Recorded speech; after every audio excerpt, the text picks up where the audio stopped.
treasure to the soul.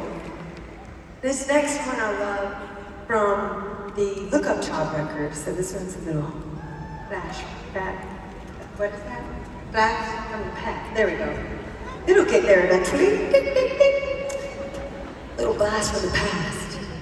This was the song that was written in a season of exhaustion, season of weariness, season of being so overwhelmed. I was just overcome with anxiety, with depression, and I remember I was touring all the time, and I experienced this thing where I separated reality from what I was living every single day, right? There was this place in time where I remember touring, and there was a whole other world happening back home. And it was really tough to start to balance the two.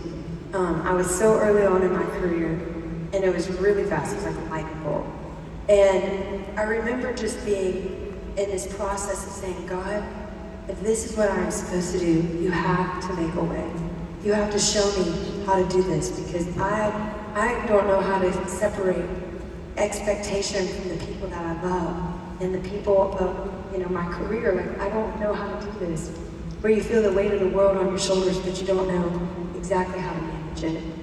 And if anybody's ever felt that before, it's not a fun place to be.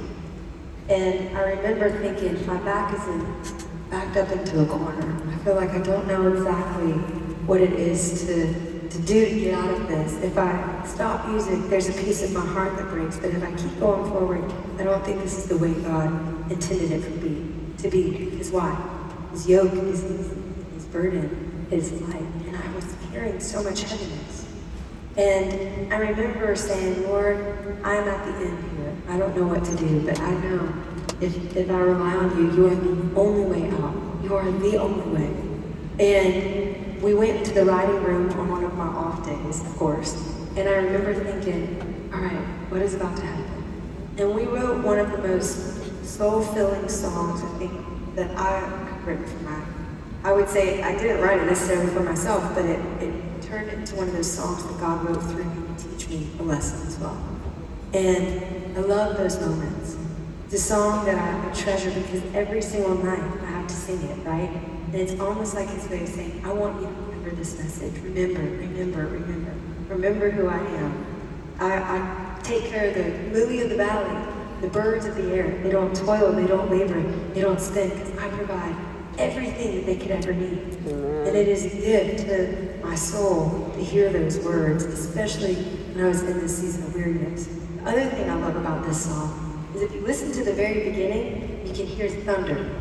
And every single time we went to record a part on this, like we did it over a couple of days, it started to rain every single time. And it was like God's way of saying, I am sending my rain of refreshment for your weariness, for a dry season where you feel like your heart is calloused, where you don't know how to find yourself in the midst of all this chaos. I have the rain of refreshment that will come and meet you. And I love this song so much. If you need that refreshment tonight, this one is for you. It's called Everything.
Oh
are.